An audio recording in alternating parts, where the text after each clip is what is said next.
Et pour terminer cette initiative, place aux femmes au musée Fabre de Montpellier, des associations ont conçu un parcours découverte à destination de toutes celles qui n'ont jamais osé franchir les portes d'un musée.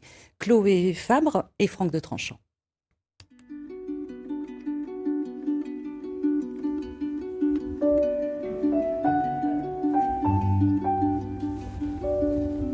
Une première fois au musée, ou tout du moins dans ce musée. C'est le cas pour beaucoup de ces femmes. Une guide leur fait découvrir une sélection d'œuvres emblématiques de l'influence des femmes dans l'histoire de l'art. De quoi poser un regard neuf sur la peinture et la culture en général, vecteur d'émancipation pour les femmes.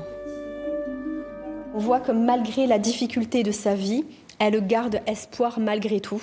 Et puis c'est un beau message, parce que c'est un peu pour nous tous, c'est que même dans nos difficultés, parfois c'est dur, mais il faut garder espoir.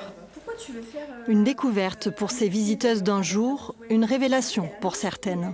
Les œuvres sont magnifiques, je veux dire.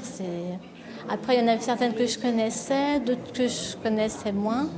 Enfin, Germaine Richer avait déjà entendu son nom, bien sûr. Après, tout au moins entendu son nom. Berthe Morisot, c'est la plus connue.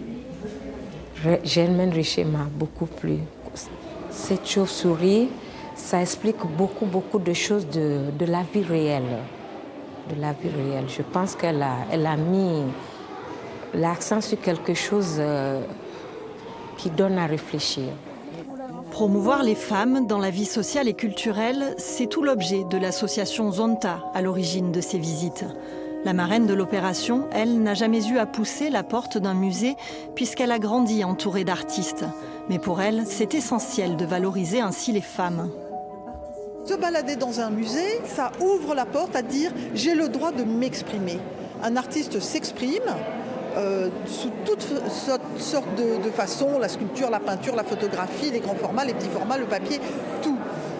Donc si déjà ça pouvait inciter les femmes à se dire qu'elles ont le droit de s'exprimer. Au musée Fabre, c'est donc une centaine de femmes qui a pu participer à ces visites, mais d'autres aussi ont pu en bénéficier dans les musées d'Agde, de Nîmes et de Béziers.